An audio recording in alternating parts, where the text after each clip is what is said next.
Assalamualaikum warahmatullahi wabarakatuh.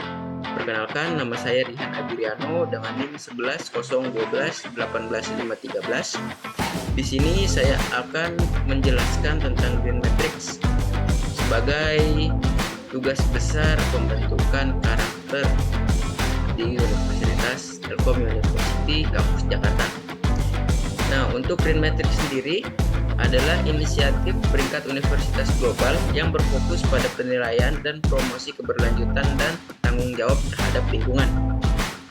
Sistem peringkat ini menilai universitas berdasarkan komitmen mereka terhadap praktik ramah lingkungan, efisiensi energi, pengelolaan limbah, dan upaya berkelanjutan secara keseluruhan. Implementasi ini memiliki prinsip-prinsip Green Matrix penting bagi institusi untuk memberikan kontribusi positif pada lingkungan dan menanamkan nilai-nilai peduli lingkungan di dalam komunitas akademik, baik itu dosen, mahasiswa, karyawan kampus, dan semuanya yang ada di lingkungan universitas. Nah, Green Matrix sendiri ini memiliki 6 kriteria utama. Yang pertama adalah setting dan infrastruktur, menilai lingkungan kampus, ruang hijau, infrastruktur secara keseluruhan dengan penekanan yang berkelanjutan. Yang dimaksud dengan kata berkelanjutan ini adalah dapat digunakan terus-menerus sampai beberapa generasi ke depan, karena memiliki fondasi atau infrastruktur yang baik terhadap lingkungan sehingga tidak gampang dirusak oleh lingkungan itu sendiri. Yang kedua, energi dan perubahan iklim. Menilai konsumsi energi, sumber energi terbarukan, dan inisiatif untuk mengatasi perubahan iklim. Jadi yang poin kedua ini universitas bisa menilai untuk pengonsumsian energi, untuk besar banyaknya energi yang digunakan. Selanjutnya, sumber energi yang digunakan sudah menggunakan teknologi terbarukan nggak? Atau bisa seperti kayak penggunaan solar panel dan sumber-sumber energi lain yang ramah lingkungan. Yang ketiga adalah pengelolaan limbah. Menilai strategi penguraian limbah, pengurangan limbah, dan dapat melakukan proses daur ulang dan menggunakan praktik pengelolaan limbah secara keseluruhan. Yang keempat, penggunaan air. Nah, penggunaan air ini banyak dibelakangkan, terutama oleh mahasiswa. Contohnya, ketika mereka selesai menggunakan kamar mandi, itu kerannya tidak ditutup secara rapat sehingga air keluar terus-menerus. Nah, dari penggunaan air ini, mahasiswa atau pihak kampus fokus pada upaya konservasi air. Nah, airnya ini bagus atau enggak kualitasnya, terus mengefisiensi penggunaan dan manajemen air yang berkelanjutan. Selanjutnya, kriteria yang kelima adalah transportasi. Nah, dari transportasi ini, dari pihak kampus atau dalam lingkungan universitas dapat menganalisis opsi transportasi ramah lingkungan, membuat kebijakan dan inisiatif untuk mengurangi emisi karbon dari perjalanan. Contohnya apa? Contohnya mahasiswa yang biasanya naik motor, satu mahasiswa, untuk mengurangi cemaran karbon, misalnya boncengan ya, bareng sama teman satu kendaraan, jadi tidak terlalu banyak karbon yang terbuang ke alam. Atau dapat menggunakan transportasi umum. Nah, khususnya di Telkom University Jakarta ini, di depan kampus kita ini sudah ada halte busway, di mana busway atau Transjakarta ini sudah menggunakan bahan bakar gas. Nah, untuk bahan bakar gas ini seperti yang kita tahui, itu mengeluarkan karbon yang sangat sedikit, tidak seperti kendaraan konvensional yang masih menggunakan bensin. Yang keenam, ada pendidikan dan penelitian. Di sini mengakui universitas yang mengintegrasikan keberlanjutan di dalam program akademis, penelitian, dan upaya pengabdian masyarakat. Jadi dari pendidikan ini, karena kita di bidang pendidikan ya, atau sebagai mahasiswa, dapat nih melakukan penelitian atau membuat program-program yang dapat mengakomodir atau menjadikan kampus yang lebih ramah lingkungan dengan menggunakan prinsip-prinsip Green Matrix. Oke, selanjutnya ada implementasi dari prinsip-prinsip Green Matrix tadi. Yang pertama adalah kita bahas dari pembangunan infrastruktur.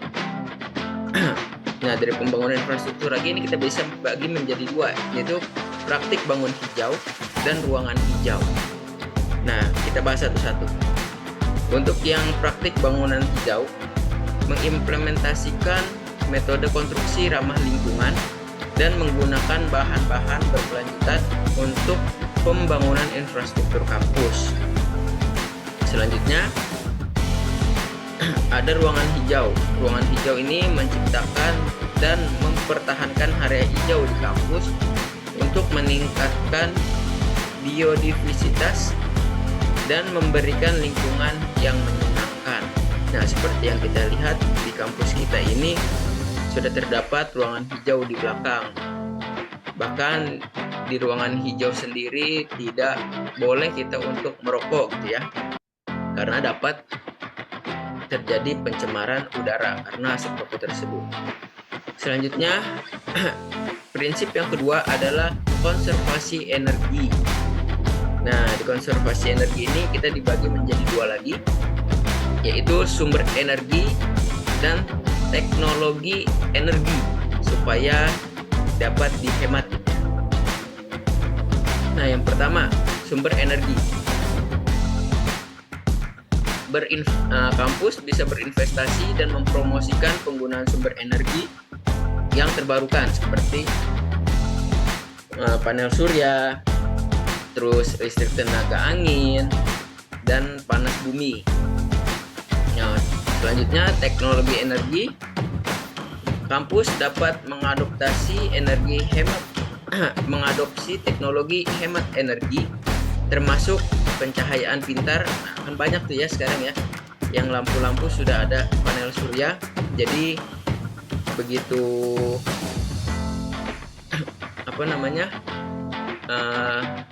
tempat itu gelap, lampu itu otomatis menyala dengan baterai yang sudah terisi oleh panel surya.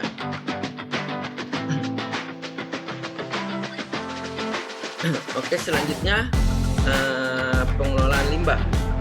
Prinsip yang ketiga. Prinsip yang ketiga ini kita bagi menjadi dua lagi, yaitu program daur ulang dan inisiatif pengurangan limbah. Nah, yang pertama, program daur ulang. Membangun program daur ulang yang komprehensif untuk mengurangi jumlah limbah yang dikirim ke tempat pembuangan sampah. Yang kedua, inisiatif pengurangan limbah adalah mendorong adopsi praktik yang meminimalkan pembentukan limbah seperti pengomposan dari sampah-sampah daun dan penggunaan plastik sekali pakai. Jadi kita dapat mengurangi limbah dengan cara misalnya kita membawa tumbler gitu ya ke kampus atau kotak makan, dan tidak menggunakan plastik sekali pakai. Nah, selanjutnya prinsip yang keempat, konservasi air. Nah, di sini kita bagi menjadi dua lagi. Yang pertama adalah sistem irigasi dan efisiensi dan pengelolaan ulang air. Nah, yang pertama, mengimplementasikan sistem irigasi dan efisiensi penggunaan air untuk merawat area hijau tanpa konsumsi air berlebih. Jadi, jalur irigasi air yang biasanya langsung terbuang ke saluran-saluran air atau parit-parit dapat kita belokkan gitu ya, atau arahkan ke area hijau supaya air yang bekas kita pakai itu dapat menjadi bahan untuk tanaman untuk berkembang gitu ya, atau bisa buat penyiram air otomatis. Atau misalnya gini, saya ingat banget di tahun 2013, waktu itu saya masih SMA, kebetulan SMA saya dekat dengan kampus kita yang sekarang. Itu ketika musim hujan, kampus tergenang oleh air atau banjir gitu ya. Nah, setelah kampus menerapkan sistem irigasi yang efisiensi, mulai tuh sampai dengan saat ini saya belum pernah mendengar lagi yang namanya kampus kita Universitas Telkom Jakarta itu mengalami kebanjiran.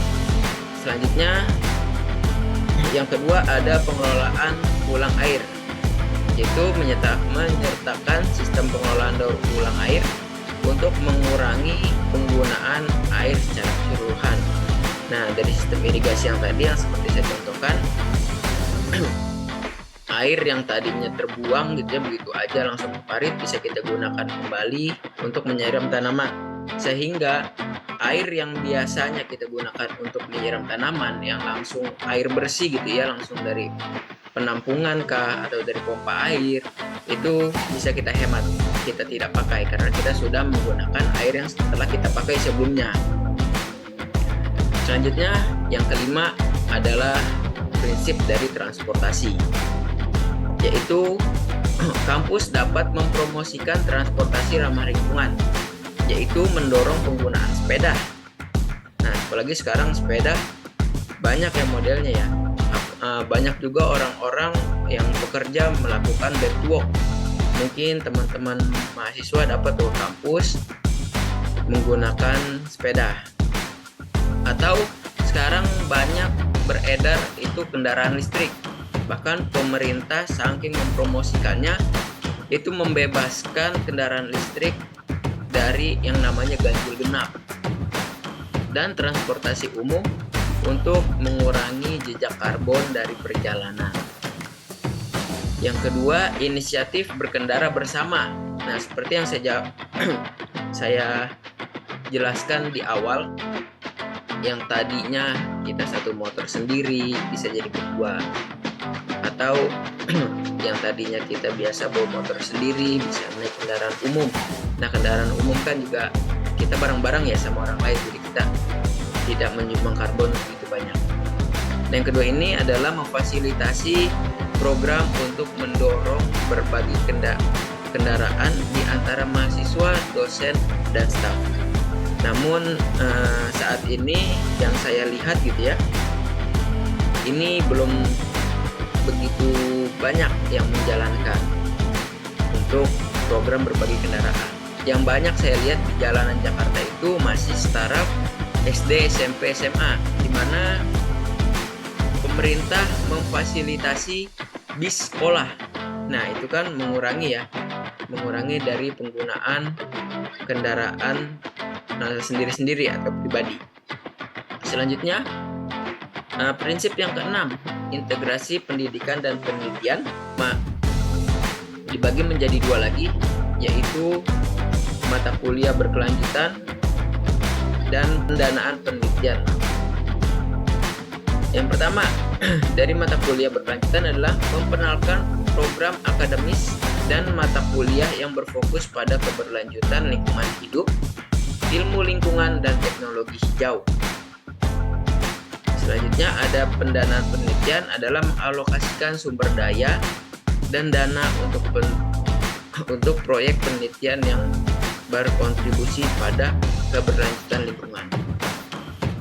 Nah, yang terakhir adalah manfaat dari implementasi dari Green Matrix itu sendiri. Nah, di sini yang saya akan jabarkan itu saya mendapat 3 ya.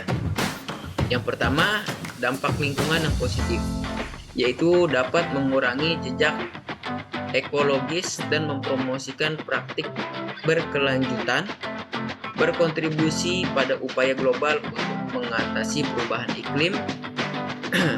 Yang kedua adalah pengalaman kampus yang lebih baik. Jadi mahasiswa tuh lebih betah di kampus karena memiliki pengalaman yang baik. dan merasa nyaman di kampus, yaitu menciptakan lingkungan kampus yang hijau dan berkelanjutan, meningkatkan kesejahteraan mahasiswa, dosen maupun staf, dan semua pihak yang berada di kampus itu sendiri. Selanjutnya, yang terakhir, pengakuan global. Jadi kalau misalnya kampus kita baik, hijau, ramah lingkungan, pasti akan dilihat atau dilirik oleh kampus lain, bahkan kementerian gitu ya, yaitu meraih peringkat tertinggi dalam sistem Green Matrix, membawa pengakuan global, dan dapat menarik mahasiswa dan peneliti yang peduli lingkungan. Jadi bisa menjadi brand atau branding dari kampus kita. Wih, Telkom Universitas Kampus Jakarta tuh hijau loh. Nah, jadi banyak mahasiswa baru yang tadinya ragu-ragu karena poin hijau ini, mereka dapat mengharapkan nyaman di kampus, dan mungkin peneliti-peneliti dari luar yang enggan mencari tempat hijau dapat ke kampus kita. Nah, sekian yang dapat saya sampaikan. Kurang lebih mohon maaf. Wassalamualaikum warahmatullahi wabarakatuh.